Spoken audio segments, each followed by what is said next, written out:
나 도마들이야. 그, 아주지, 공부하기, 인, Итак, слышно ли вам все меня? 나는 신기해, 남에게 신기해. Прежде всего, 다 주변 남바. я хочу вас всех поприветствовать. 다 주변 가지만 남바. 대신 사람 균이 신신한 게인지, 처럼 보면 이게 상황을야. 하는 공감사에게 좀 주셔야. Я хочу прежде всего поприветствовать всех присутствующих монахов и монахинь, всех членов санги, всех лам, всех учителей, всех духов, и в особенности всех монахинь, которые учатся в монастырских колледжах, а также всех тех, кто слушает эти учения по всему миру, во всем мире по интернету. И сегодня 7-й день наших весенних учений Орекшамы.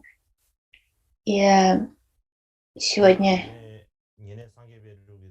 я хочу говорить о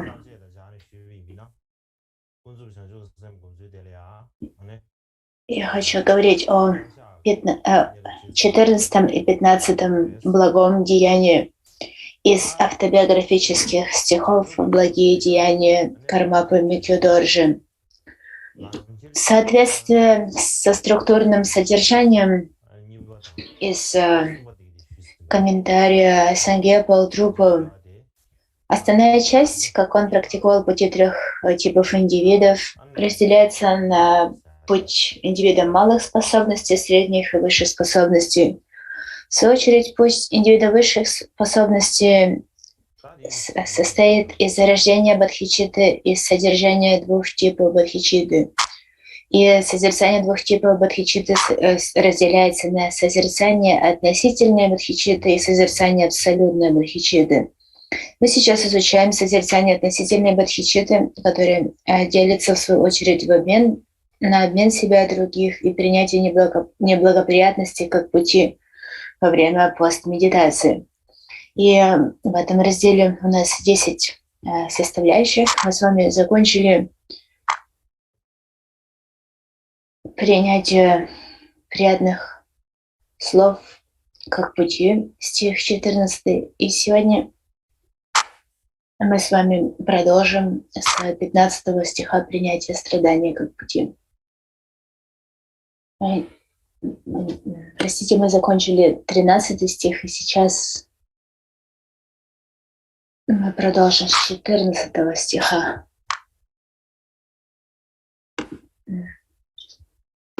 Благие поступки, совершенные в надежде на обретение благого результата. С этого стиха. Это то, где мы остановились. 나 얘기해. 논두로 돼 친구다. 네. 나서 단디리. Итак, 14 стих. Согласно структурному содержанию, это принятие приятных слов как пути. Этот стих, 14 строфа, гласит: «Благие поступки, совершенные в надежде на обретение благого результата, такие как милое обращение с другими в ожидании приятных слов в ответ, не годится совершать ради великого просветления. Как можно считать благо его результат моими, и это также я считаю одним из своих благих деяний».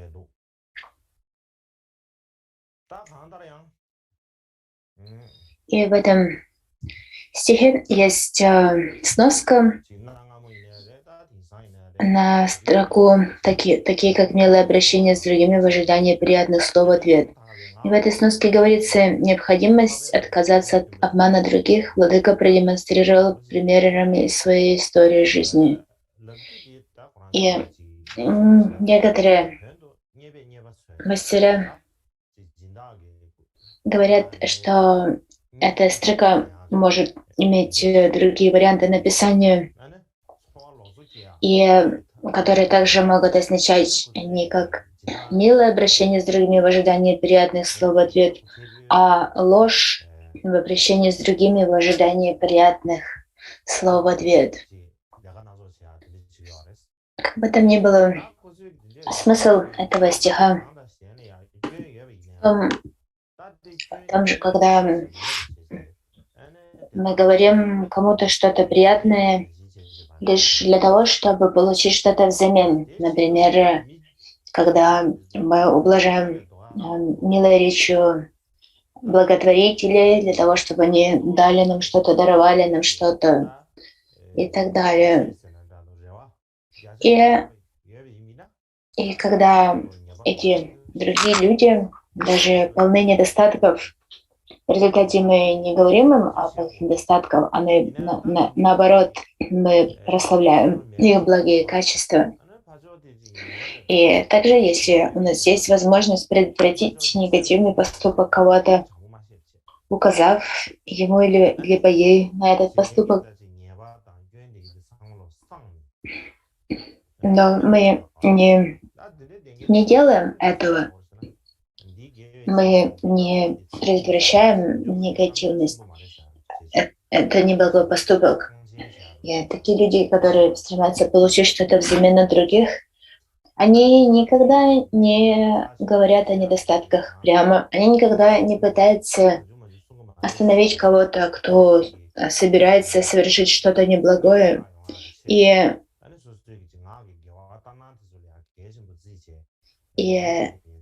каково же тогда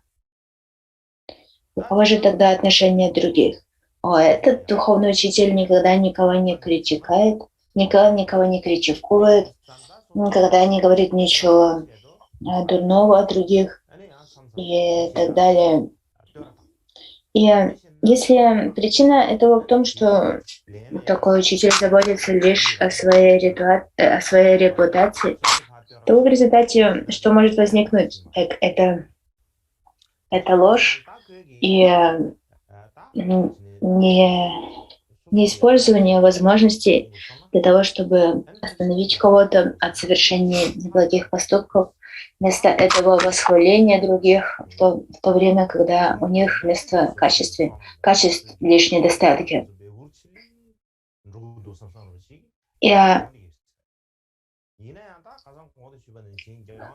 То есть, вкратце, большинство людей боятся того, что если они будут критиковать других, тогда и другие будут критиковать их. И поскольку они сами стремятся к похвале, они хвалят других. И они думают, что если они будут поступать так, то тогда их заслуга, их слава будет все звучать, греметь все громче и громче. Как я уже объясняла ранее Микки тоже никогда не поступал так. Он никогда не говорил, независимо о ком шла речь, был ли это кто-то важный, либо обычный человек. Он никогда не говорил о них, если у них не было качеств, что они обладали качествами. То есть он никогда не льстил никому. И также у него никогда не было какого-то скрытого эгоистичного намерения получить что-то взамен на такую похвалу. У него никогда не было таких неблагих намерений. Говорится, что он никогда не делал ничего подобного. Говорится, что вместо этого, согласно воспоминаниям, у него никогда и не было эгоистичных мыслей. И также он никогда не заботился о получении чего-то взамен в этой жизни, об обретении какого-то блага в этой жизни. То есть он никогда не заботился о таких вещах, как похвала, слава, уважение других. И никогда не пытался представить то, что является неблагим, как будто бы оно было благим, и никогда не притворялся, что практиковал дхарму.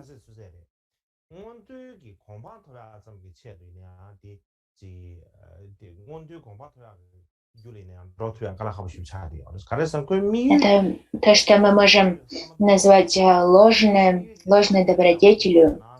Ложная добродетель — это то, что основывается на неблагих намерениях. И в результате поступки, совершенные таким образом, даже если они выглядят как добродетельные, если они исходят из неблагой мотивации, неблагого намерения, то такие поступки никогда не приведут нас к благому результату. И такие намерения обычно не основываются на стремлении к результату в этой жизни. А все эти заботы об этой жизни никогда не могут привести нас к благому результату в следующих жизнях. И то, к чему мы стремимся в этой жизни, как правило, препятствует нашему обретению позитивного результата в будущих жизнях. И именно исходя из этого, многие люди стремились обрести связь с Микки-доржи и приходили для того, чтобы увидеть его. И часто у таких людей было намерение, возможно, Кармапа похвалит меня, и в результате у меня будет лучшая репутация, меня будут больше уважать. И именно с таким намерением многие люди приходили к Кармапе Микки-доржи. Однако Кармапа никогда не делал этого. Он никогда не заботился о том, чтобы похвалить кого-то, если они этого не заслуживали. И поэтому такие люди, они разочаровывались и даже злились.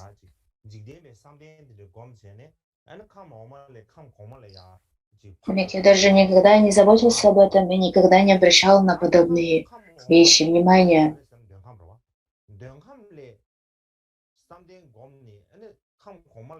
И, как говорится в учениях Дharмы, если кто-то стремится к обретению рождения в высших мирах, мы говорим, что есть низшие мира и высшие миры, перерождение.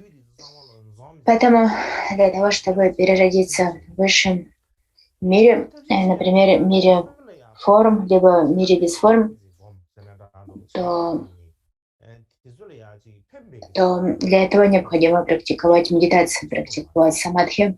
И говорится, что перед тем, как такой практикующий, который пытается достичь перерождения в высших мирах, то перед тем, как это случается, все бхары, все демоны собираются для того, чтобы предотвратить это, для того, чтобы навредить такому существу перейти в высшее время в мире. И тогда Бодхисаттва, истинный Бодхисаттва, как он отвечает на все эти злонамеренные активности, он отвечает с еще большей любящей добротой и состраданием. И именно этим отличается мирской самадхи от надмирского самадхи. И именно таким образом, таким путем бодхисаттвы достигают состояния, которое находится за границами самсары нирваны, не впадает ни в одну из крайностей, ни круговорота самсары, ни умиротворения страдания нирваны. И вместо этого бодхисаттвы стремятся к освобождению всех существ, наполняющих пространство от страданий. И, конечно же, ничто не может остановить их в их намерении. И, конечно же, они совсем не заботятся о том, что некоторые существа вредят им, либо пытаются навредить им. И к таким существам они зарождают еще большее сострадание, еще большую любящую доброту. И поскольку те люди, которые думают, что страдание — это удовольствие, счастье, и таким образом стремятся к похвале, стремятся к славе, то такие существа пребывают в большой запутанности, и поэтому они являются еще большим объектом для сострадания. Как может быть иначе? И обычно, когда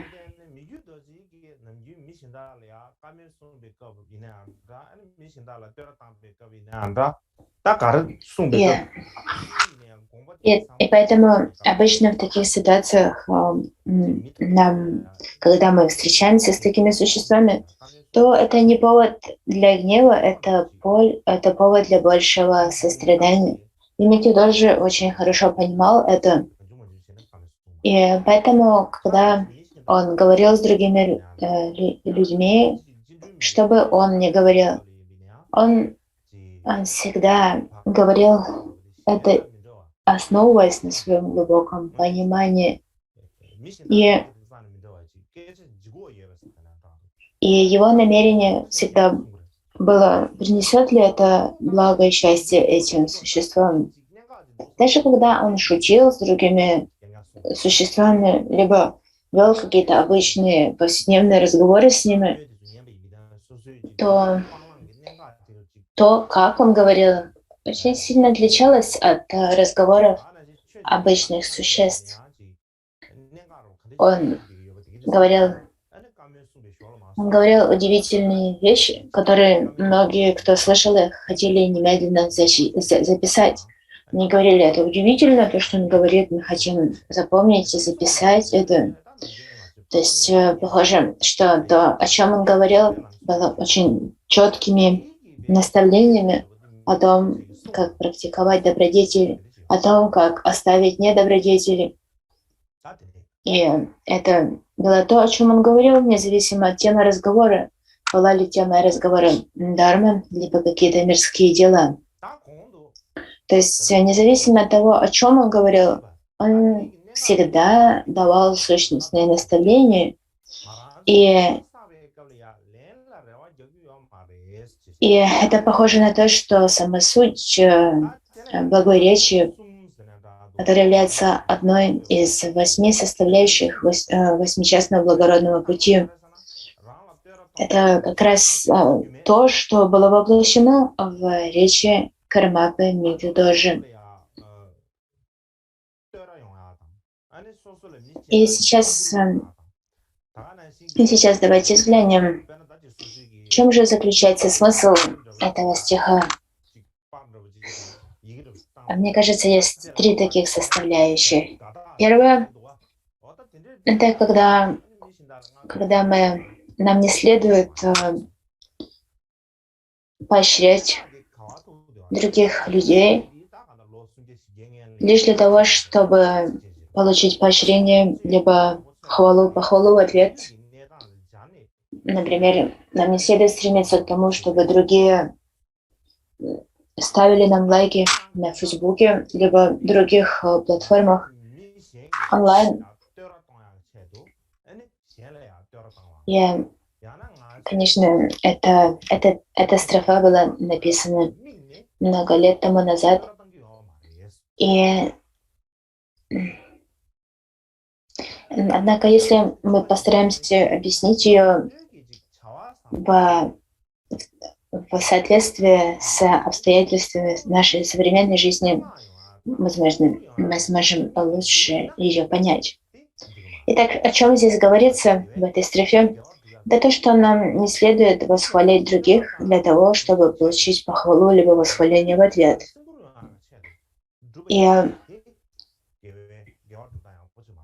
И каков пример этого?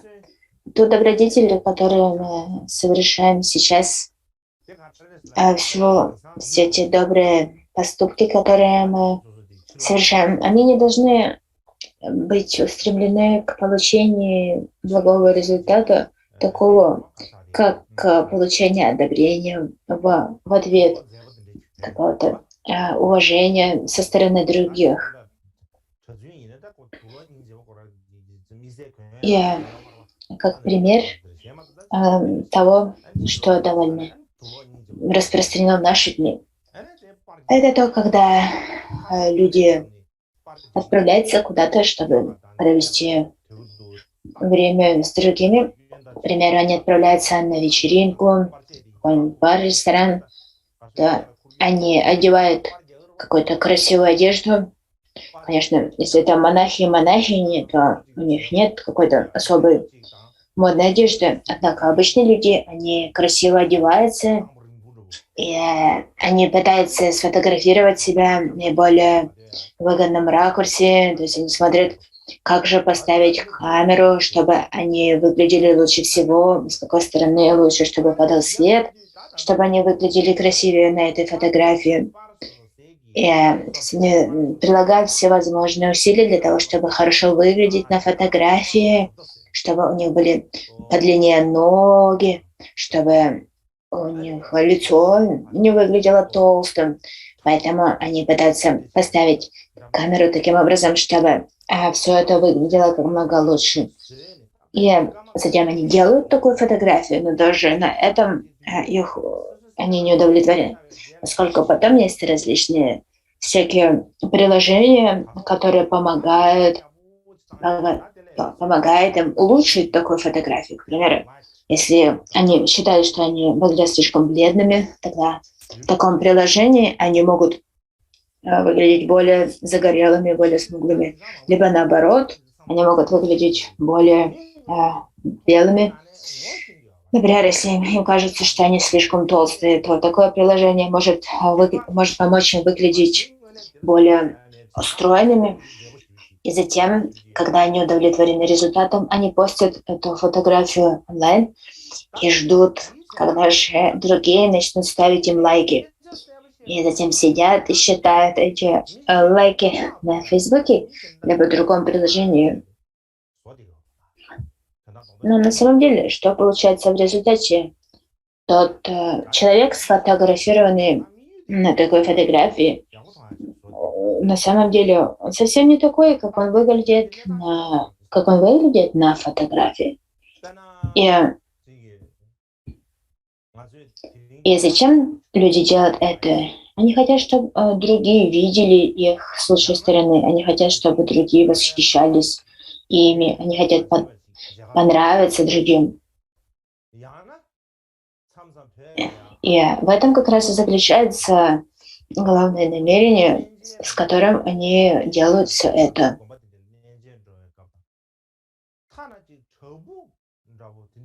Так, в Тибете, по крайней мере в Тибете, в прошлом мотивация была отличной. К примеру, если когда тибетцы хотели отправиться в самый святой храм Тибета Джоканг в Лхасе,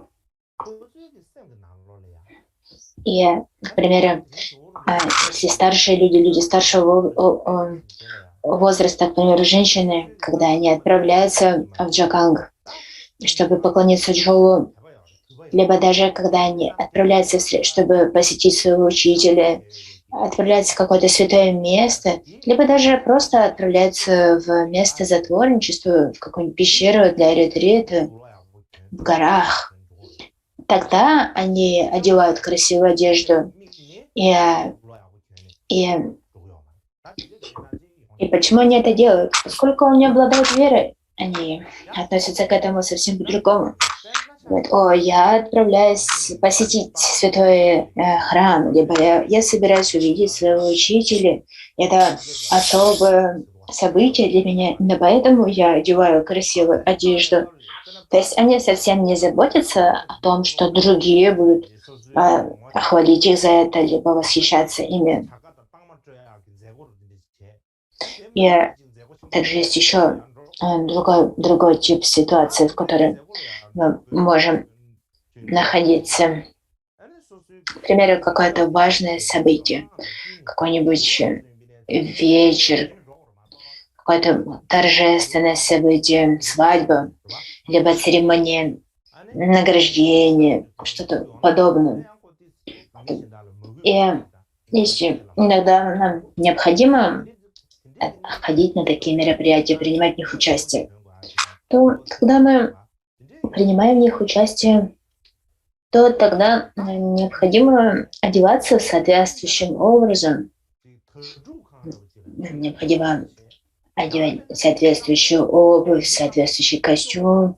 Если мы не будем носить такую одежду по этому случаю, то это может быть воспринято как оскорбительное, как что-то, что не соответствует стилю этого события и так далее.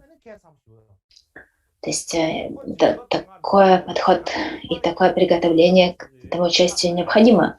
Однако представьте, что вы отправляетесь, к примеру, в интернат, либо в место, чтобы совершить какое-то подношение нуждающимся. Если при этом, когда вы идете в интернат, либо в место для бедных, чтобы совершить им подношение, и при этом вы одеваете дорогую одежду и украшаете себя, тогда зачем вы это делаете? Просто для того, чтобы сделать красивую фотографию, чтобы другие похвалили нас. И также в наши дни много актеров, многие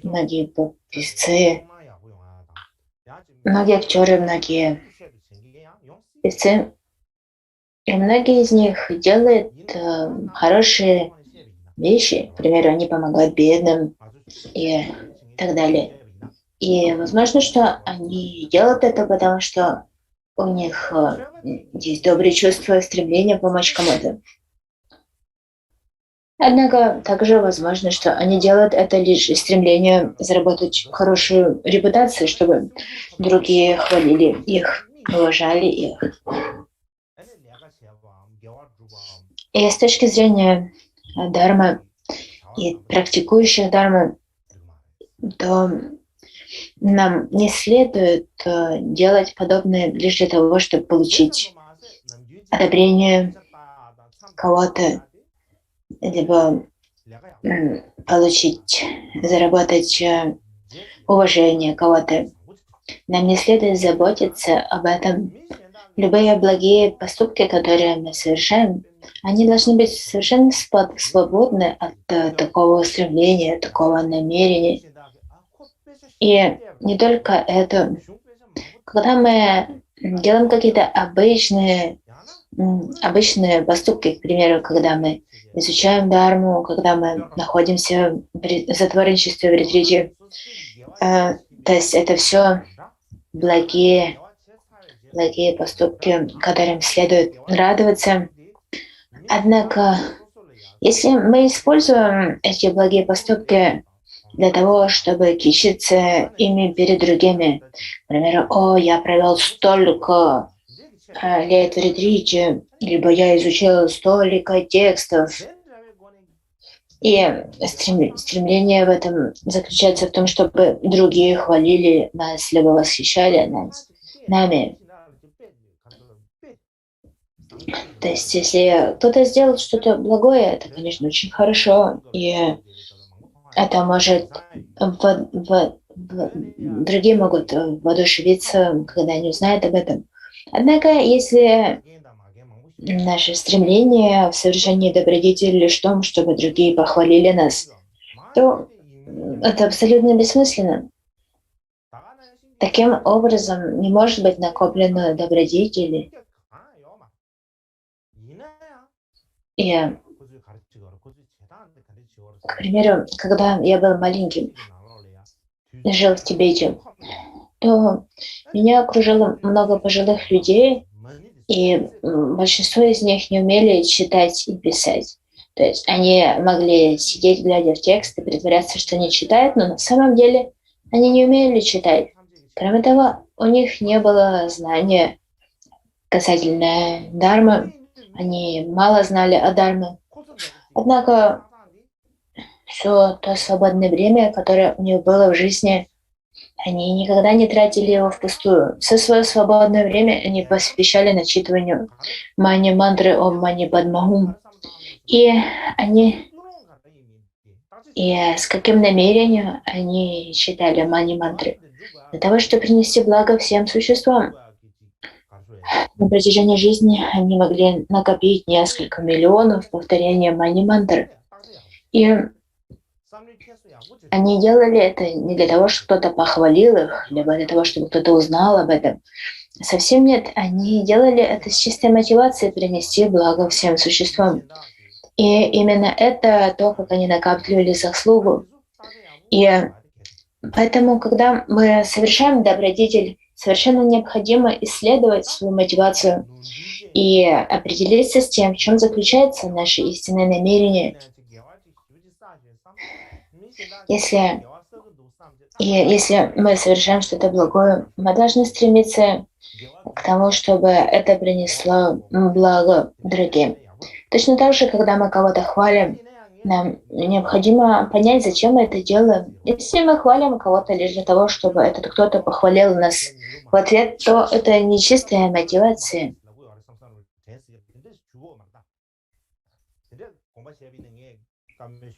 И если это не так, если наша мотивация нечистая, то тогда, конечно, других легко ввести в заблуждение по поводу видимости того, что мы делаем. Другие могут хвалить нас. Однако, по сути, то, что мы совершаем, не является благим.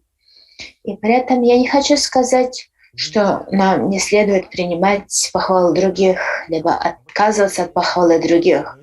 Если это случается спонтанным образом, то нам не следует отвергать это. Как отцы-основатели Кагью говорили, что если что-то случается с самим собой автоматически, то это является ситхами, и нам не следует отказываться от этого. Однако, тем не менее, я считаю, что должен быть какой-то предел стремления к получению похвалы. Например, когда другие хвалят нас, а мы...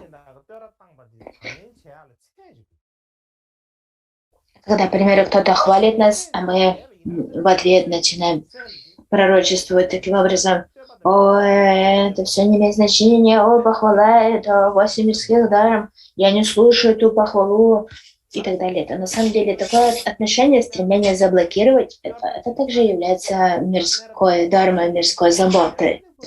То есть я считаю, что нам не следует отказываться от похвалы, однако должно быть какое-то ограничение того, как мы принимаем похвалу, поскольку важно, как к этому относится наш ум. Вовлекается ли наш ум в похвалу либо критику?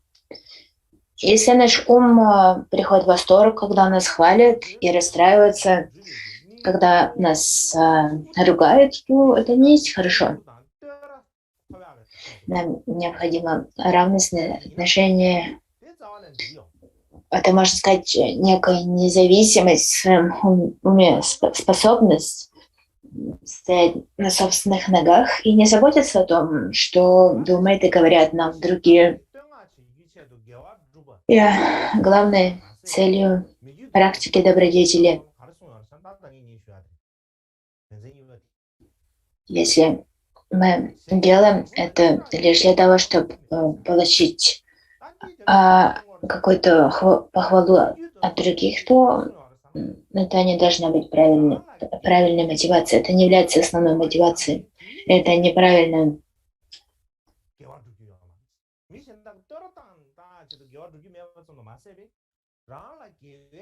И когда мы говорим о том, что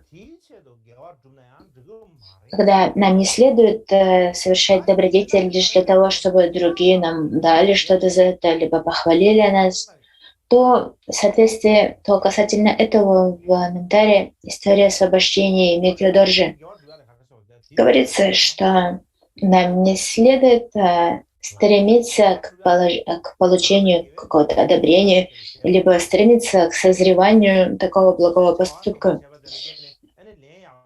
И, в общем, когда мы делаем что-то позитивное, что-то благое, что же определяет, является ли такой поступок благим или нет. Это стремление к созреванию такого поступка, как благого результата, либо стремление к получению что-то взамен. Обычно, когда обычные люди совершают что-то хорошее, то они всегда стремятся к тому, чтобы получить что-то взамен, либо к тому, чтобы этот позитивный благой поступок созрел каким-то благополучным, приятным образом для них. И если это то, на чем основывается такой благой поступок, то в результате этот благой поступок не станет благим, поскольку любое благо, совершенное с цеплянием за полученный результат, либо с цеплянием за созревание такой благой кармы, все это нивелирует совершенное благо. К примеру, если вы дарите кому-то 10 тысяч рупий и 10 тысяч долларов, и когда вы даете эти деньги кому-то, вы думаете таким образом: я даю эти деньги кому-то, в результате я получу намного больше денег. И либо, поскольку я дал кому-то столько денег, это то, что поможет мне когда-нибудь разбогатеть еще больше. То есть если у нас есть такие намерения, либо такие надежды на то, что мы разбогатеем в результате такого даяния, то является ли это настоящим благим поступком, является ли это истинной практикой щедрости? Но весьма сложно сказать, что она таковой является. И проблема в том, что в наши дни столько людей интересуются лишь внешними проявлениями, внешними вещами, и они попадают в сети этих внешних вещей. Все, к чему они стремятся, это получить какие-то внешние вещи. Однако практика добродетели — это внутренняя практика. Это практика, направленная вовнутрь. Это не практика, направленная вовне, на получение каких-то внешних вещей. Это практика, направленная на развитие собственных благих качеств. Именно поэтому такая практика не может быть направлена вовне. Она не должна сопровождаться устремлениями к получению чего-то извне. И, к примеру, она не может сопровождаться надеждой на получение чего-то взамен. И это похоже, к примеру, на то, когда мы сажаем яблоню и надеемся, что когда-нибудь эта яблоня вырастет и будет давать нам плоды яблок. И мы сможем есть эти яблоки. Например, мы сажаем яблоню, и потом каждый день мы ходим к этой яблоне и смотрим, выросла ли она, выросли ли на ней яблоки, выросли эти яблоки, выросли, мы ждем, когда эти яблоки созреют, чтобы мы сможем съесть их. И у нас созревают все эти намерения: когда же созреют эти яблоки, я хочу съесть эти яблоки. И так мы поступаем каждый день. Мы ходим и ждем, когда же созреют яблоки от этой яблони, которую мы посадили. То есть это тот пример, с которым мы совершаем добродетель для того, чтобы пожинать плоды этой добродетели. На самом деле, каким образом совершается накопление добродетели? К примеру, мы сажаем яблоню, но не потому, что мы любим яблоки. К примеру, мы не сажаем яблоню в собственном дворе, чтобы эти яблоки могли есть только мы одни. Вместо этого, для того, чтобы такой поступок был благим, то мы садим эту яблоню в каком-то публичном месте. Например, во дворе, в который ходят другие люди, либо в публичном парке, который посещают другие люди. И затем тогда плоды этой яблони созревает, то не только мы, но любой посетитель этого парка может наслаждаться этими яблоками и получить удовлетворение от этого. То есть не только я сам, но и другие могут есть это яблоки. И в этом и заключается радость от совершения благого поступка.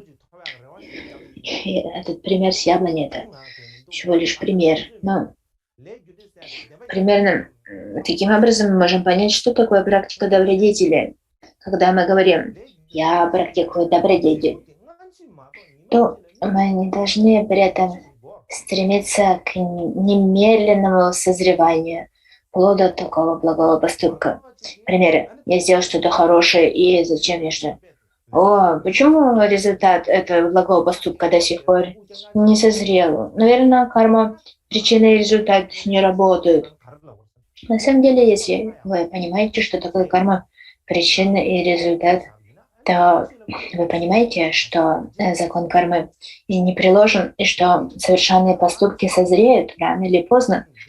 И, и, поэтому, и поэтому нам не следует относиться к этому как к яблоне, которую мы посадили на своем дворе, сидим под ней и ждем, когда же созреют на ней эти яблоки. Когда же созреют эти благие плоды моего благого поступка? Когда же я смогу пожинать это счастье в результате такого созревания? Это неправильное отношение, поскольку такое отношение не приведет нас к накоплению добродетели. Итак, на этом все, что касается 14 стиха. И теперь давайте сделаем перерыв на 30 минут.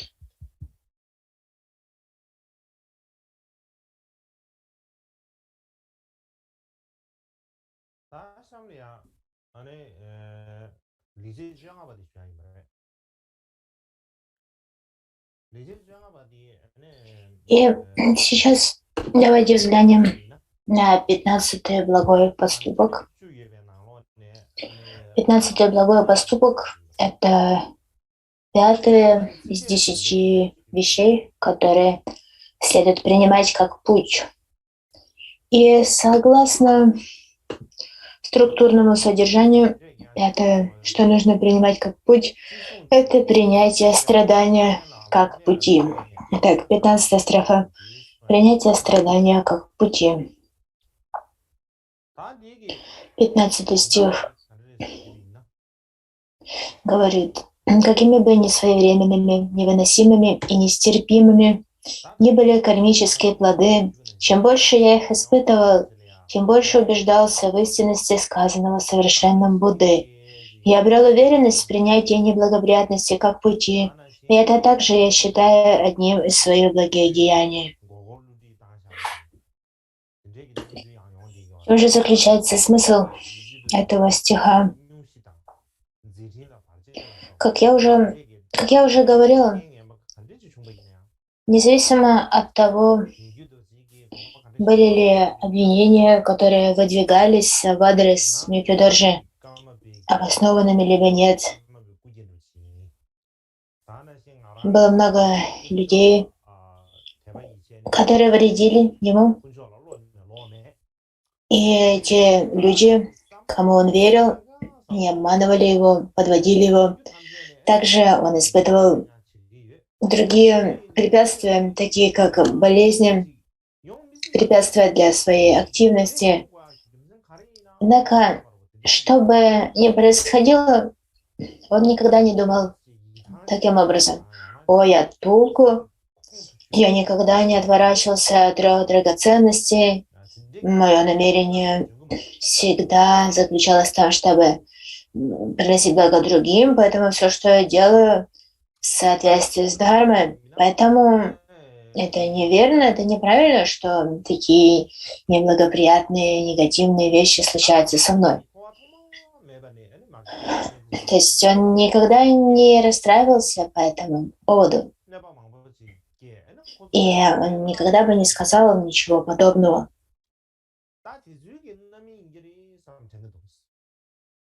А что он мог сказать, то это следующее.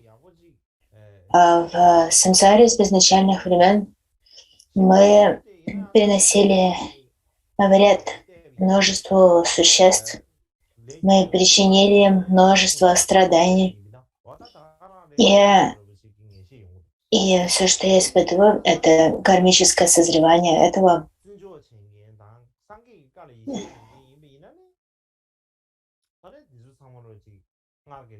И я не знаю во всей полноте связь между причиной и созреванием.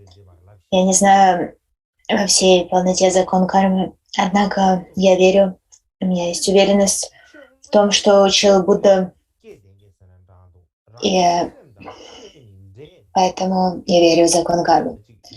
То есть это то, что, возможно, мог сказать Кармапа Митьюдоржи в таких неблагих ситуациях, неблагоприятных ситуациях.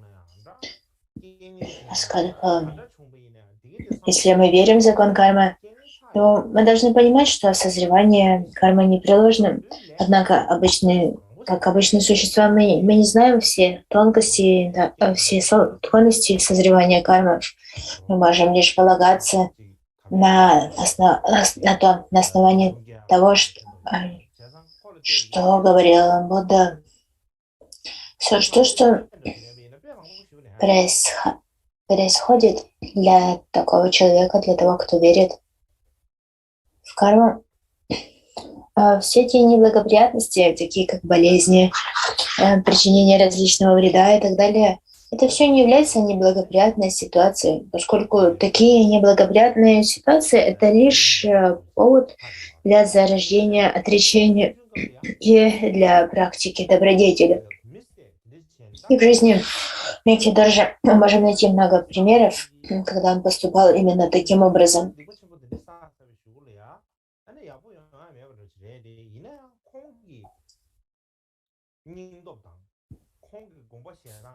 К примеру, в Тибете Миларепа считается величайшим Махасидхой. И согласно его истории, когда он был молодым, он убил многих людей и накопил много негативности. И однако его понимание отличало его от других людей, и поэтому для него накопление негативной кармы стало благоприятным обстоятельством для зарождения смелости и устремленности в практике дхармы. И ради того, чтобы очистить все эти негативности, которые он накопил, он посвятил столько усилий для того, чтобы очистить эту неблагую карму, и он смог достичь удивительных результатов, достиг просветления за одно дело, он достиг просветления за одну жизнь. Точно так же о таком же свидетельствует и история Гамбопы. Говорится, что когда Гамбопа был молод, он женился, у него был дом, счастливая семья. Однако все это было утеряно, его жена умерла, его дом разрушился. И в результате это стало благоприятным обстоятельством для того, чтобы Гамбопа все оставил и посвятил себе практике дхармы. И также в истории первого Кармапа Дюсума Кемпа есть такой эпизод. Говорится, что когда Дюсуму Кемпа было 15 лет, он не был монахом, он влюбился в девушку. Эта девушка отвергла его, и сначала отвергла его и ушла к другому. Конечно, обычный человек в такой ситуации мог уничтожить соперника. Однако для Дюсума Кемпы это событие стало тем, что повернуло его ум к дхарме, и в результате он принял монашество. И в этом и заключается разница между обычным человеком и практикующим. Что практикующий способен повернуть любую неблагоприятную ситуацию в условия, способствующие практике дхармы. И если мы не можем изменить какую-то ситуацию, то мы должны просто принять ее как есть, для того, чтобы она стала благоприятной для практики дharмы. В особенности,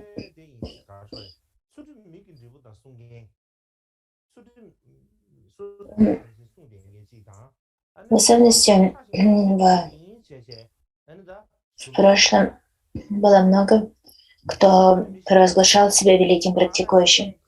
Однако, что такое означает, или что означает быть великим практикующим? Верит ли такой человек в непреложность закона кармы, причины и следствия? Является ли он тем, кто бережет свою дисциплину как собственные глаза, как собственное зрение?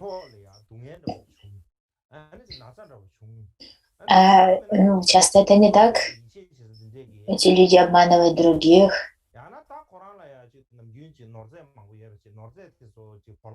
И они преувеличивают все, что с ними случается. И даже когда кто-то скажет что-то совсем незначительное, негативное про них, либо что-то небольшое случается с их телом, какая-нибудь маленькая неприятность, маленькая болезнь, либо кто-то, либо когда они потеряют что-то из своего имущества, например, у них украдут что-то небольшое, незначительное.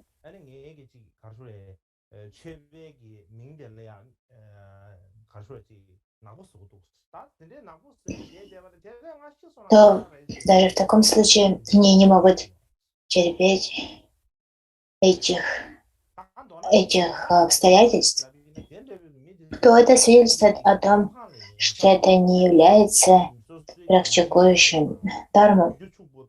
На самом деле, для практикующих дharma это не составляет никакой проблемы. Если кто-то говорит, я великий практикующий, а они чернят мою репутацию, то это свидетельствует о том, что эти люди лишь заботятся о том, что потеряют свой статус, потеряют свою власть, либо свое богатство. То есть они заботятся лишь об этом. Это все, что их волнует, это все, чего они боятся. То есть они исполнены привязанности к этому всему и отвергают все, что им неприятно. Они так сильно привязаны к благам этой жизни, что это причиняет им столько волнений. По сравнению с такими людьми Микидожи был совсем другим, так как он относился ко всему этому.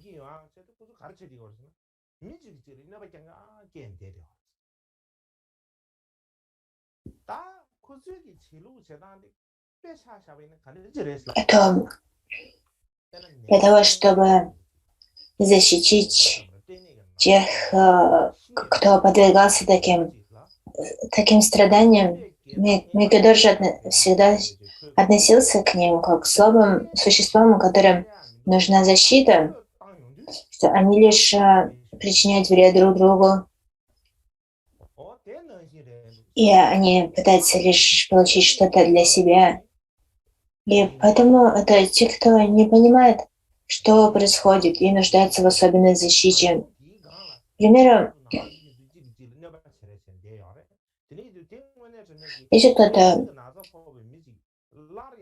болеет раком, и доктор говорит такому человеку, у вас последняя стадия рака, мы ничего не можем сделать для вас.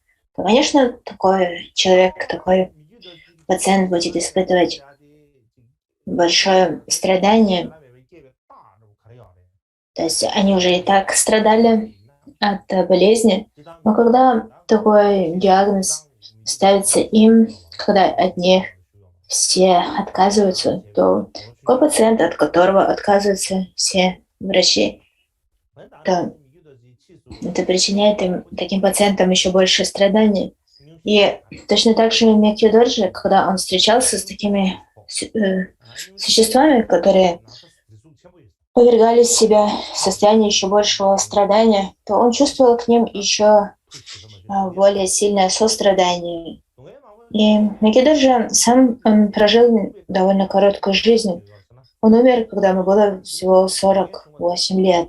Для наших дней это считается короткой жизнью.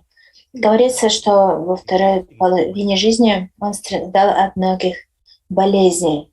Я не могу с точностью сказать, чем он болел, но говорится, что он болел, и многие из тех болезней, чем он болел, причиняли ему страдания, причиняли ему боль. И как же он относился к этому? Он считал, что все страдания, которые я испытываю, это лишь созревание того вреда, что я причинил другим в сансаре.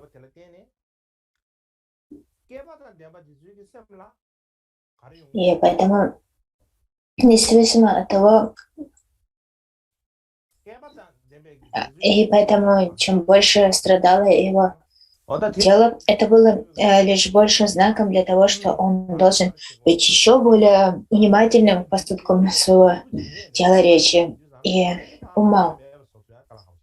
И как же в результате этого он поступал? Он поступал с еще большей дисциплиной, с еще большей внимательностью к своим поступкам.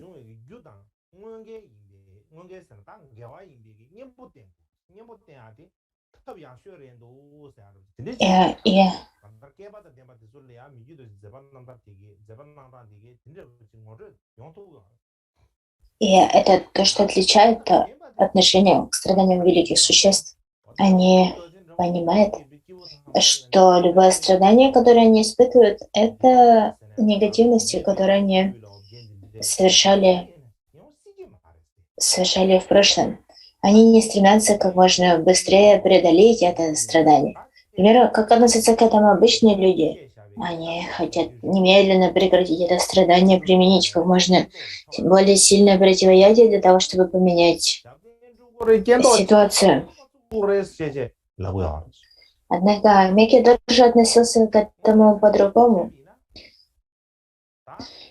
И говорится, что он испытывал болезни и трудности. Когда мы слышим об этом, то мы можем подумать: о, так как так может быть, что такое великое существо переживает такие трудности? Необходимо немедленно сделать ритуалы, чтобы отбросить все негативности. Необходимо провести больше ритуалы для того, чтобы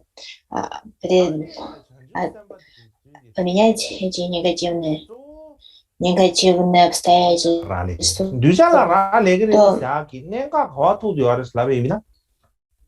То это то, как к этому могли относиться другие. Однако это свидетельствует о непонимании того, как сам Микидоржа относился к этому. Почему? Потому что активности Будд и Бодхисаттв зависят от потребностей их учеников. И у людей различные степени омрачений. И также у людей различные степени накопленной негативной кармы. Поскольку у людей различные уровни омрачений и накопленной негативной кармы, у людей различное отношение к активности гуру. Одни из них видят ее как позитивную, а другие видят ее как негативную. Все это зависит лишь от того, насколько сильно мы омрачены.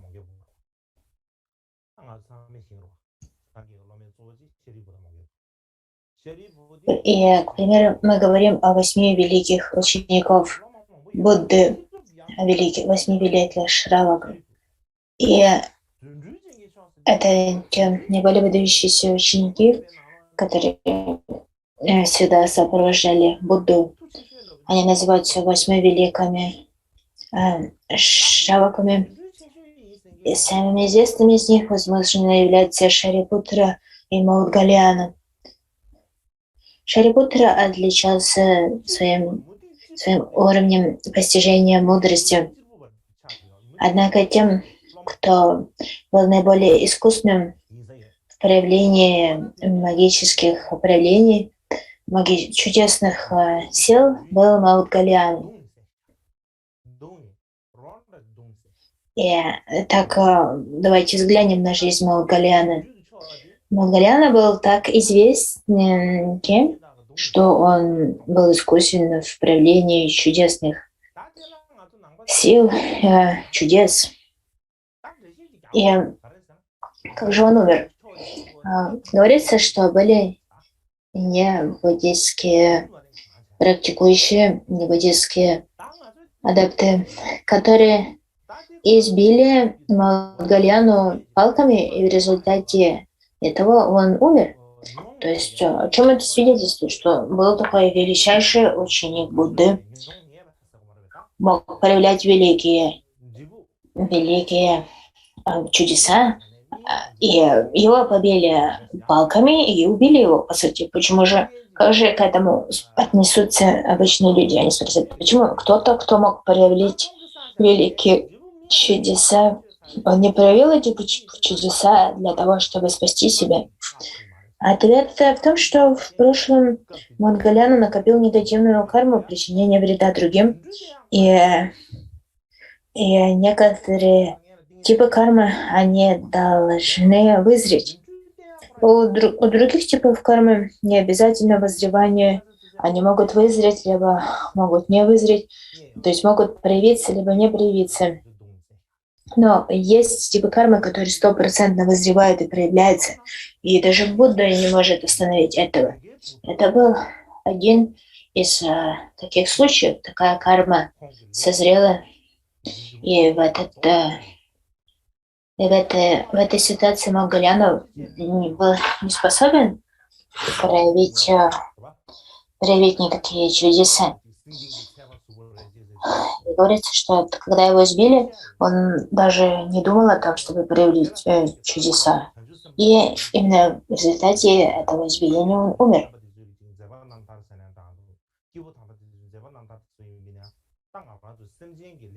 Даже Маудгаляна, который был архатом, великим Шравакой, он не мог остановить созревание своей негативной кармы. Также у Будды также было созревание негативной кармы. К примеру, у него болела голова, он ранил ногу. Есть другие истории о том, как Будда испытывал созревание негативной кармы. И так как это видели существа, зависит от их омрачения и негативной кармы. И почему это так? Это зависит от также то, что делал, также это может свидетельствовать о жизни Будды. Например, во время жизни Будды не все признавали его как Будду. Были такие мрачные существа, которые не считали его Буддой и вредили ему. То есть те, у кого очень сильное омрачение, то они не могут распознать Будду как Будда, даже когда Будда стоит перед ними. И в целом, так как они видят вещи, различаются. Следующее, о чем я хочу рассказать, это краткое значение этого 15-й строфы. Всего здесь можно выделить 5 составляющих.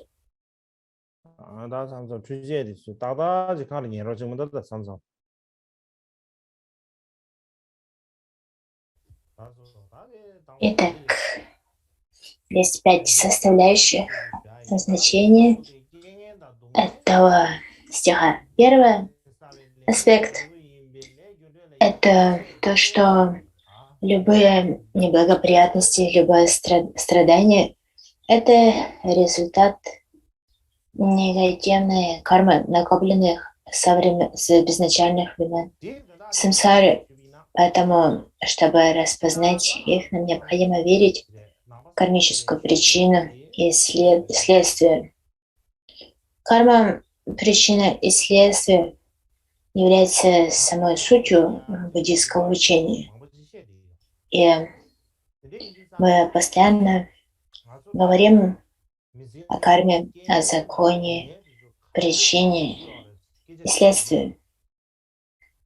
И если вы зададите вопрос, почему все эти негативности и сострадание имеют место, и ответ заключается в том, что они являются плодами созревания совершенных неблагих поступков. То есть они являются созреванием неблагих поступков. И не только это, даже все благое, что мы испытываем в этой жизни, например, все удовольствие, все аспекты счастья, славы, все это является результатами прошлых действий. То как же происходят эти созревания кармы? Они результат накопленных совершенных поступков, то есть всего, что мы совершили в прошлом. Второй аспект,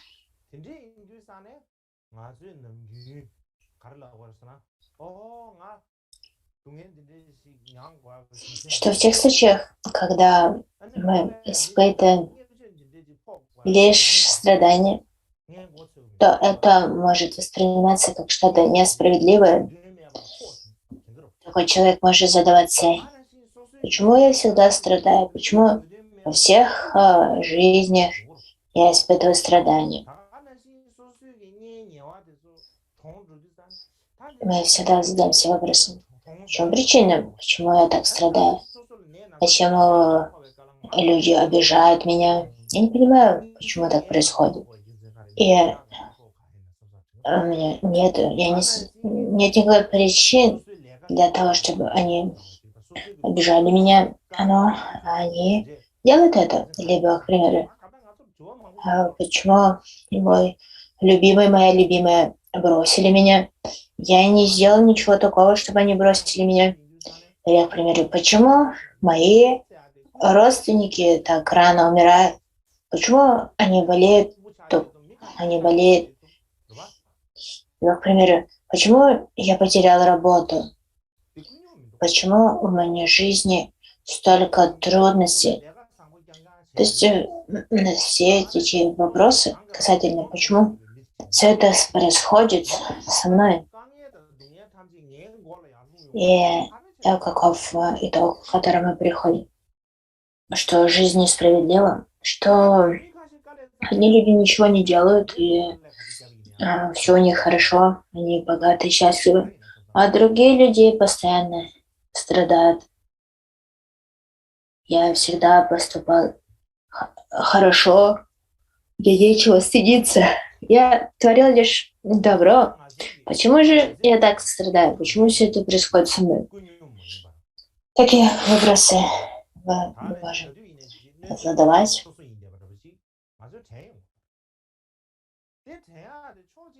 Либо, к примеру, кто-то совершал что-то негативное, мы знаем об этом, однако никакого наказания либо созревания для такого человека мы не видим, то точно так же мы начинаем сомневаться, почему так происходит. Мы считаем, что жизнь несправедлива, она наказывает тех, кто этого не заслуживает, и поощряет тех, кто ничего не сделал для этого, чтобы заслужить это. И с одной стороны, это является знаком того, что мы не понимаем природу самсары, и мы не верим в карму, причину и следствие. И первый вопрос, который нам следует задать, это откуда происходят все страдания и все несчастья. Это самый первый вопрос. Как я уже говорил, все несчастья – это результат негативной кармы, которую мы накопили в прошлом. Когда мы говорим «прошлое», то насколько далеко в прошлом и находится это время. Прошлое может быть и вчера, прошлая жизнь, или много жизней до этого. И большинство кармы, которые мы испытываем в этой жизни, это карма, накопленная в прошлой жизни. И по сравнению с этой жизнью, которую мы проживаем сейчас, у нас было бесчисленное количество прошлых жизней. И мы даже не можем установить, какая из этих жизней была первой. У нас столько бесконечной жизни.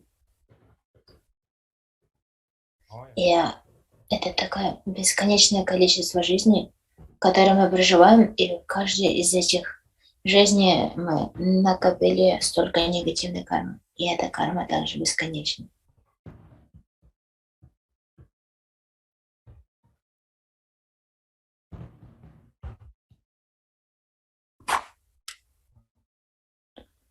Я слышу какой-то шум, который мне мешает. Надеюсь, что вы его не слышите.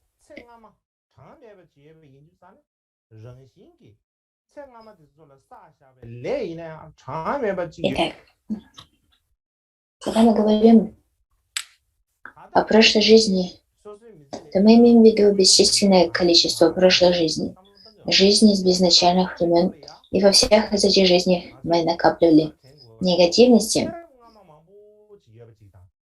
И поэтому, если мы испытываем страдания, то это лишь естественное проявление всей той негативности, которую мы сами создали. Поэтому, если мы думаем, что несправедливо, что в этой жизни мы страдаем, то на самом деле нет ничего более справедливого, чем это. Почему? Потому что у нас есть прошлой жизни, и в этих всех прошлых жизнях мы накапливали негативности. И тогда наше отношение изменится. Мы можем понять, что нет ничего более справедливого. Именно это заключается в понимании, чем является карма. Причина и следствие. Если же мы смотрим на это лишь поверхностно с точки зрения этой жизни, то, конечно, это может показаться нам несправедливым. Либо может показаться, что закон кармы, причины и следствия не работает.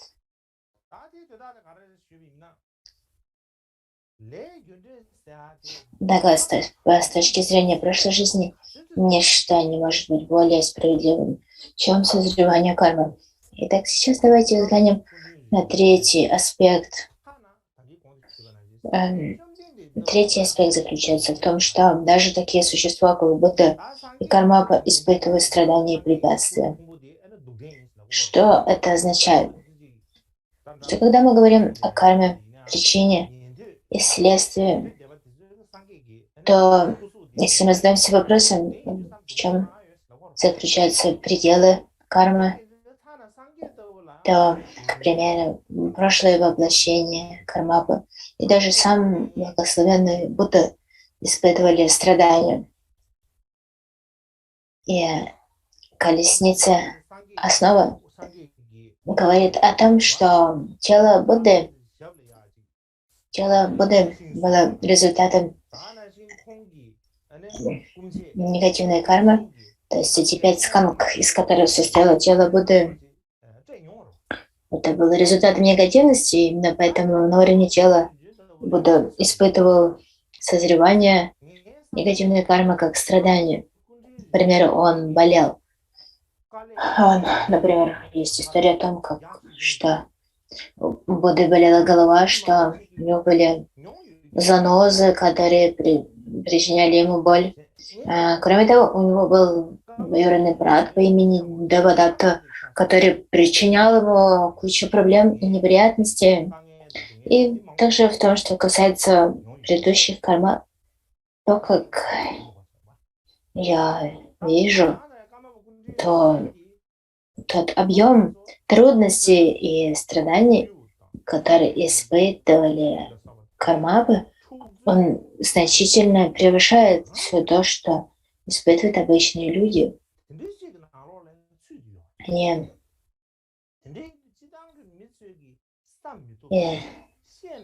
и даже когда я смотрю на свою собственную жизнь, то мне кажется, что все эти неприятности, препятствия, которые испытываю я, большинство людей никогда подобного не испытывали.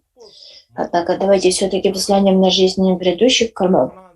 Предыдущие кормабы попадали на бесчисленные конфликты, испытывали бесчисленные препятствия, а, как политические, так и разные сектарные разделения, и находились под таким давлением, которое большинство обычных людей не может себе даже вообразить. И,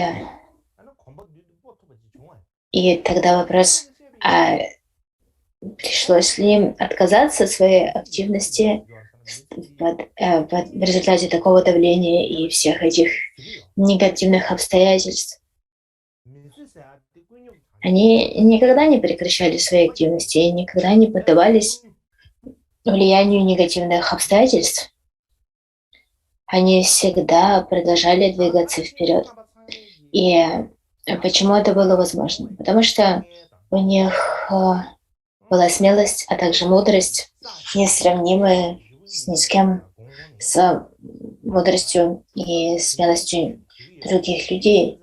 Кроме того, причина этого в том, что они никогда не относились ко всему этому как к какой-то несправедливости. Они не считали, что жизнь несправедлива к ним, и они никогда не ставили под сомнение карму, причину и следствие. Они понимали, что все эти сложности и страдания, которые они испытывали, все это было результатом той негативной кармы, которую они накопили в прошлом. И именно понимание этого давало им возможность продолжать двигаться вперед. И о чем это свидетельствует?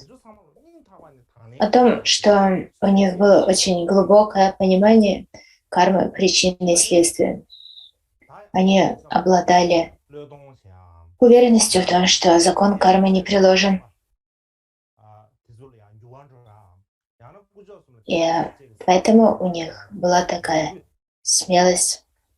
И каким бы неблагоприятным не было какое-то событие, какой бы сильной трудности они не испытывали, они могли справиться с этим, они никогда не сдавались. И они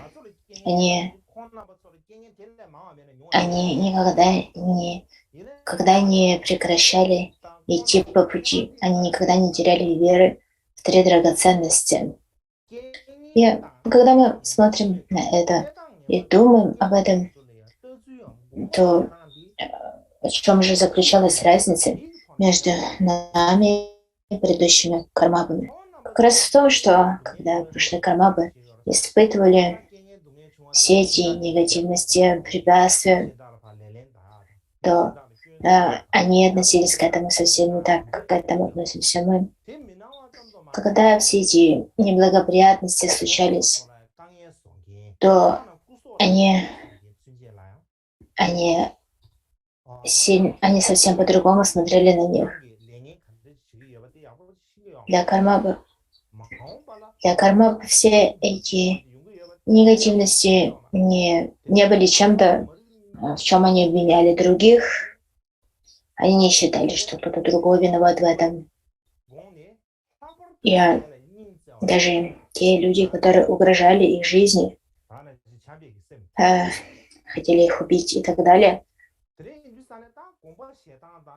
каково же было отношение к этому кармам? Эти люди просто не понимают, что творят. Они не понимают, к каким ужасным последствиям приведет это. Их контролирует их негативная карма и омрачение.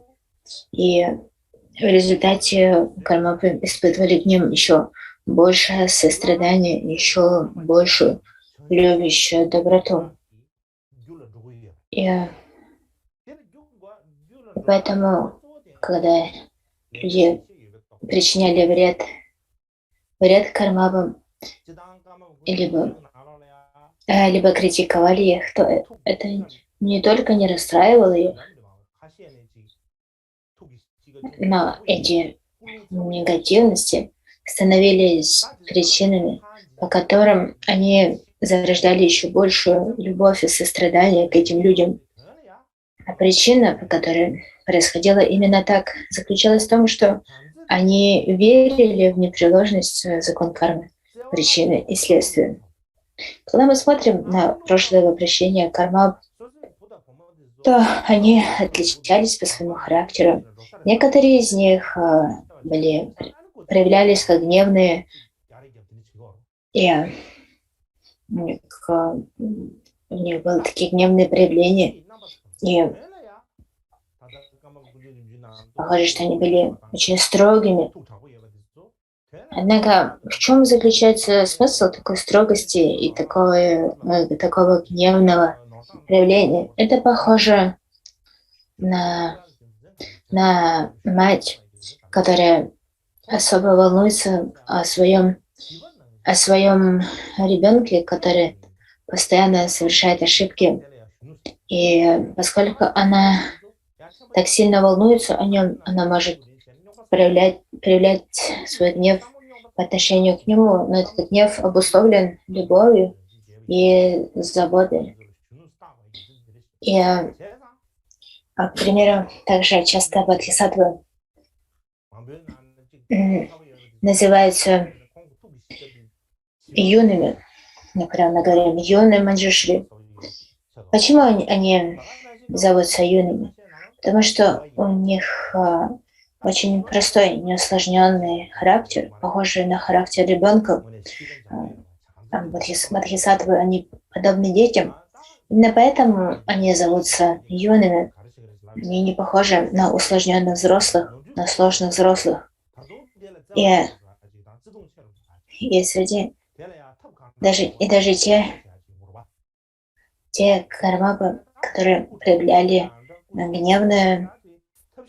которые были гневными в своем проявлении, на самом деле они были похожи на детей, и их характер был мирным, и они заботились о других существах,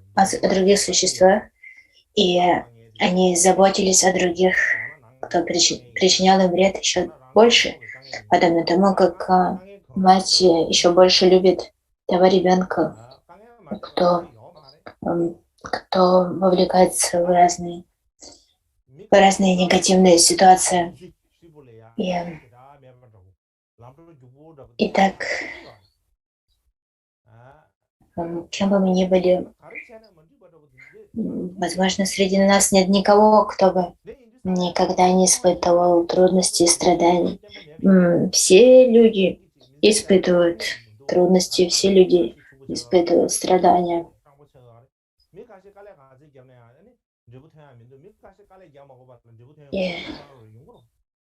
И даже если со стороны кажется, что некоторые люди не испытывают никаких трудностей, у них все хорошо, а у других людей, которые хорошие люди, у них постоянно трудности, то если мы не понимаем, как работает карма, если мы не верим в карму, закон причины и следствия, то мы будем считать жизнь несправедливой. Например, мы можем задаваться вопросы. Почему этот человек такой добродетельный, такой хороший, и у него столько проблем, столько страданий, а этот человек такой плохой, и все у него замечательно? Но причина в том, что мы не знаем, не помним свои прошлые жизни. Однако, если мы будем обладать уверенностью в том, что все, что мы испытываем в этой жизни, это и является созреванием наших неблагих поступков, то это будет очень полезно для нас. И мы избавимся от этого отношения к жизни как несправедливое. И мы взглянем на это более детально.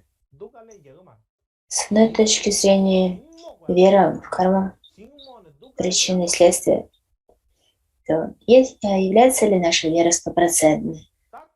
Возможно, большинство людей нет стопроцентной веры в карму причины и следствия. Однако, верное и обратное, возможно ли вообще никакой веры в карму причины и следствия? Если бы это было так, тогда мы бы не делали всего того, что мы делаем. К примеру, фермеры бы не сажали семена в ожидании урожая. Если вы спросите крестьянина, зачем он сажает семена, они ответят, что они хотят вырастить урожай. Если бы они не верили в то, что из посаженных семян вырастет урожай, то они бы никогда не сажали их. Поэтому даже обычные люди, они верят в закон причины и следствия. Если бы они вообще не верили в закон причины и следствия, то они бы не делали то, что они делают. Таким образом, это свидетельствует о том, что в нашем уме уже есть определенная вера в закон причины и следствия. Однако в чем же заключается? В том, что когда мы смотрим на созревание кармы, то созревание кармы — это то, что мы не видим, поскольку созревание кармы не происходит таким образом, что сегодня созревает карма, которую мы накопили вчера. Сегодня созревает карма, которую мы, возможно, накопили многие жизни ранее. Именно в этом заключается основная трудность, что мы не видим, мы не знаем причины, которые созревают как те результаты, которые мы испытываем. И поэтому у нас есть определенная вера в карму, причину и следствие, но у нас нет уверенности в этом. Следующее, о чем нам следует подумать, это 4 благородные истины. И когда мы смотрим на первые 2 благородные истины, истину о страдании, истину о причине страданий, то что же говорится в учениях о страдании? Говорится, что самсара является страданием, что страдание является природой самсары. Лишь потому, что мы родились в самсаре, мы испытываем страдания. И как бы мы ни старались избежать страдания, это невозможно. Мы не можем остановить то страдание, которое мы испытываем. И именно по этой причине мы практикуем дхарму. Именно поэтому мы стремимся к освобождению. Если бы в самсаре не было страданий, если бы самсара была лишь удовольствием и счастьем, тогда зачем нам нужно было бы практиковать дхарму? Нам необходимо признать, что человеческая жизнь и самсара является страданием по своей природе. И это первое, что нам следует признать. И независимо от того, хорошие либо плохие обстоятельства мы испытываем, все это зависит от нашего отношения, от того, как мы к этому относимся. К примеру, с нами происходят различные вещи в жизни. И что же является самым важным?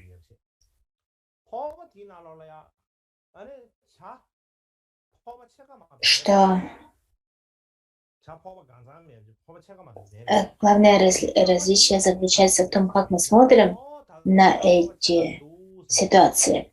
То относимся ли мы к чему-то как к страданию или трудности.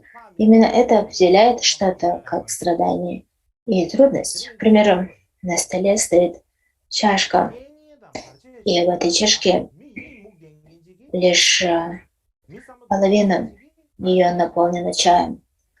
То один человек, когда смотрит на эти полчашки чая, может сказать: у меня все еще есть полчашки чая. Такой человек оптимист.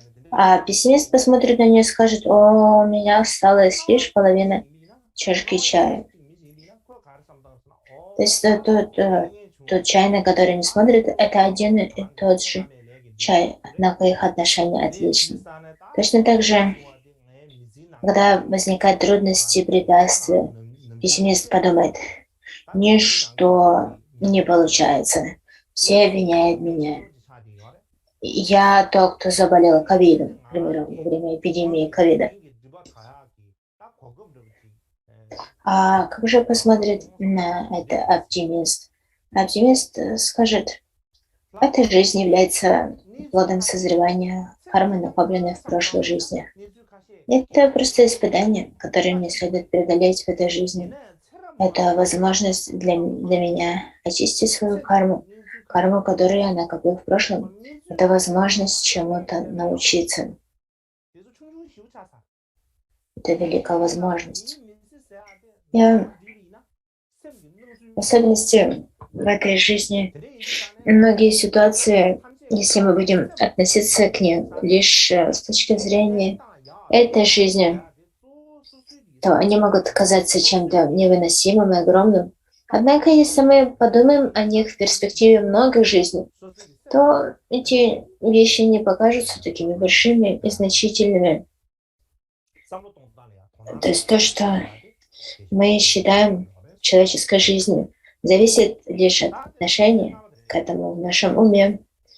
И это хорошее является ли что-то хорошим или плохим, зависит от нашего отношения, от нашего воззрения. Именно в этом заключается суть наставления о том, что нам следует заботиться о своем уме, поскольку лишь мы сами можем влиять на то, как мы относимся к вещам. Сейчас пятый аспект, пятый пункт заключается в том, что когда случается что-то негативное, это является обстоятельством, которое помогает нам накопить огромную заслугу, обширную заслугу. Когда случается что-то сложное, неблагоприятное, когда мы переживаем самые большие трудности в своей жизни, то в этот момент нам необходимо понять, что когда мы находимся в этом самом низком положении, в упадке, это упадочное состояние похоже на самое дно пропасти. И в этом состоянии нам намного проще накопить заслугу. На что это похоже? Это похоже на воду, которая накапливается на дне пропасти, на дне ущелины. И именно так же заслуга похожа на воду. Когда мы находимся на самом дне такой расщелины, то это самая лучшая возможность для накопления заслуги.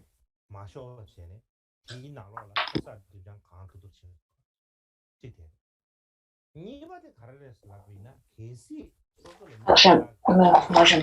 Какой же способ накопления заслуги? Первое, о чем нам следует подумать, это прежде всего нам необходимо распознать эти обстоятельства как уникальную возможность для того, чтобы накопить заслугу и очистить омрачение. И второе, это если кто-то причиняет нам вред, делает что-то плохое, о чем нам следует думать. Нам нет необходимости зарождать негативное отношение к этому человеку. Нет, необходимо совершать обратное, относиться к такому человеку благожелательно. И в таком ситуации мы сможем накопить огромную заслугу. К примеру, если бы у нас была возможность получить большую прибыль, вложив лишь какую-то небольшую сумму денег, то все бы пошли на это, все бы хотели этого. Поэтому, когда мы отвечаем доброжелательно на злонамерение, это возможность накопить большую заслугу – это то, как мы относимся к ним. Если мы относимся к ним с добротой, то в результате такого отношения наша заслуга возрастает колоссальным образом. И кроме того, когда мы испытываем такие неблагоприятные обстоятельства, они являются удивительной возможностью для тренировки своего ума.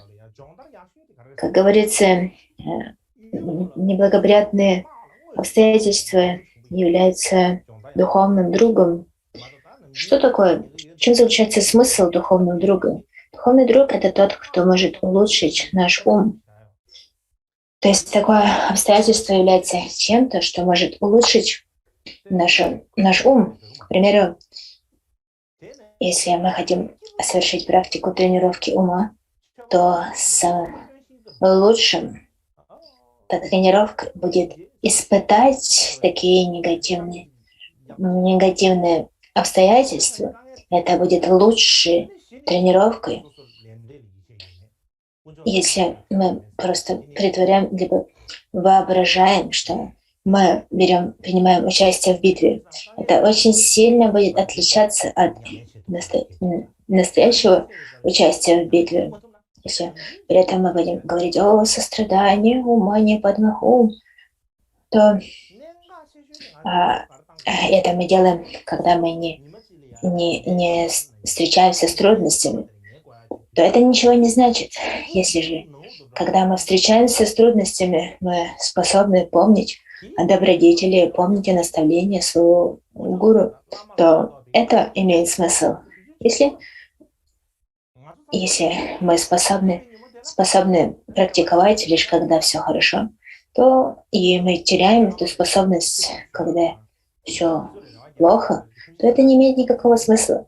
Когда мы будем умирать, и когда мы будем вдыхать в последний раз, то это то время, когда у нас не будет ничего, во что мы можем верить, кроме 3 драгоценностей. Не на что будет, кроме них, надеяться. Лишь защита 3 драгоценностей, защита гуру. Никому другому мы не сможем обратиться в поиске защиты.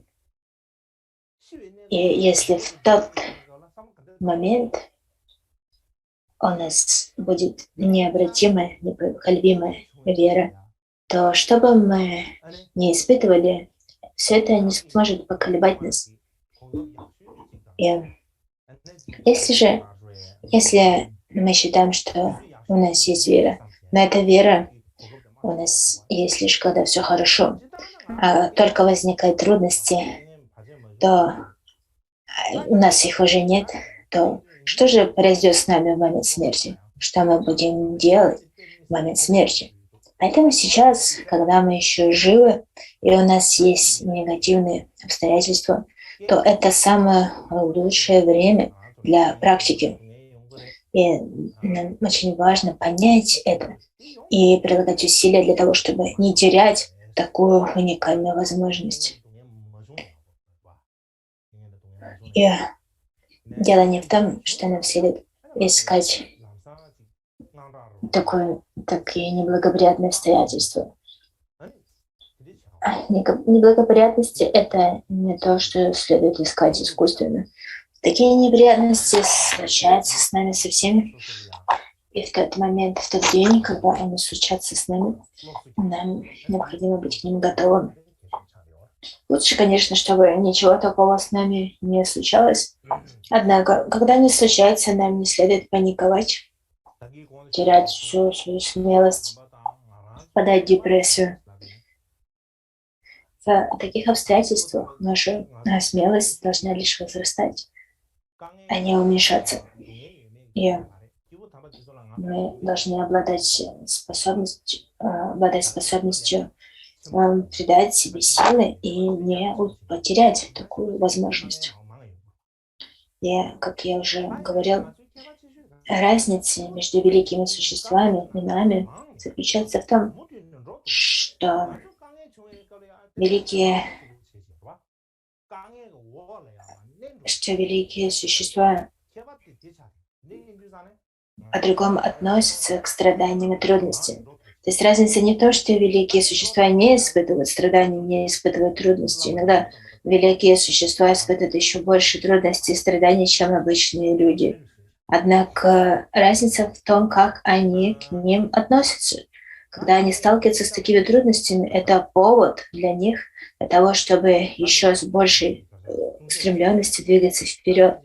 Тогда как обычные существа, они опускают руки и сдаются. Поэтому, если мы хотим стать великими существами, следовать по пути великих существ, то именно так нам следует относиться к всем неблагоприятностям, неблагоприятностям и трудностям, с которыми мы сталкиваемся. И похоже, что наше время истекло.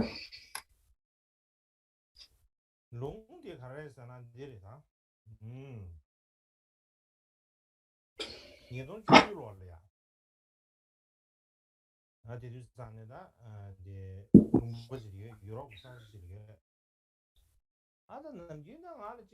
хочу даровать одну устную передачу «Один лунг».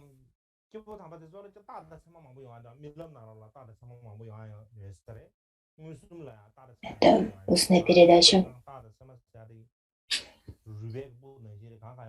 связана с тем, что в 2019 году, когда я находился в Европе,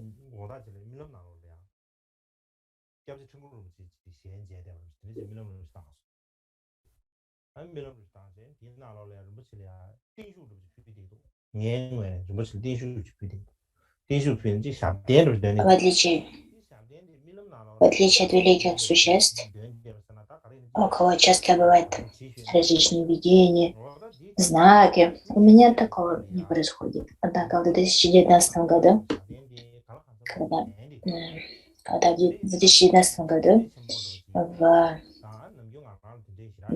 во сне я встретился с Трангом Ринпоче.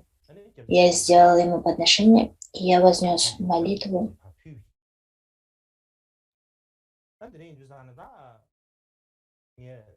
И затем, когда я проснулся, я сразу же записал эту молитву. Это была молитва о долголетии. И я подумал, что поскольку это не так часто случается, я отнесся к этому как к благому знаку. И я записал эту молитву, и я даровал передачу на эту молитву людям. Об этом нет нужды говорить подробно. Вы все знаете, что Трангу Ринпоче является великим ламой, который совершил столько всего для блага учения существ. И другие учителя, они учили, как его поколение уже умерли, как Бака Ринпоче, Тенга Ринпоче. Все они уже умерли. А Кемпо Цутрим Ринпоче, хотя еще жив, но его активность уже не проявлена, поскольку его здоровье слабо. И по сравнению с ними Трангу Ринпоче находится в добром здравии и до сих пор способен совершать активность на благо существ и учений. И поэтому это великое существо, которое может приносить столько блага всем существам. И поэтому нам необходимо молиться о том, чтобы он пребывал в этом мире как можно дольше. Очень важно возносить такое благопожелание. И это то, о чем я сам молюсь каждый день.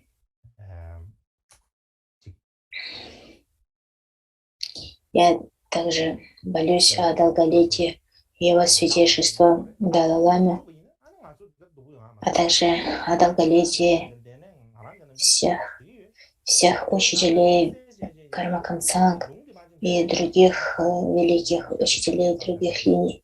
Почему? Потому что если эти существа будут пребывать в мире как можно дольше, то это будет приносить благо всем существам, а также учениям. А если они уйдут, то это результатом этого будет лишь страдание. Именно поэтому я возношу молитву. И сейчас я хочу прочесть эту молитву о долголетии Трангу Ринпоче.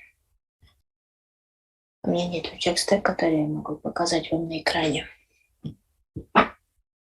당연히 말을 롱지 내용이다. 롱지 말 내용. 근데 처음에 생각도 어디? 생각도 해. Так, что вы видите на экране, это молитва о долголетии Трангу Ринпоче. 그냥 실제로 롱도 추기를 시절 봐. 기준 주변류도 용서 말 Я хочу даровать устную передачу на нее.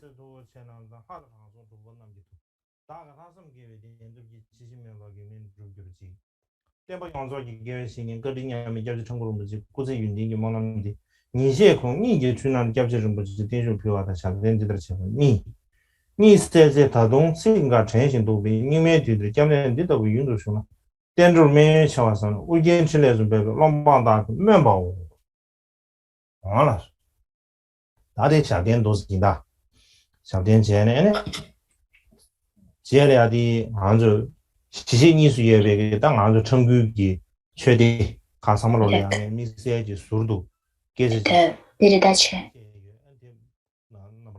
Это короткая молитва о долголетии Трангу Ринпоче. И это краткая молитва. Я хотел вам даровать вам устную передачу на нее. Я на этом нашим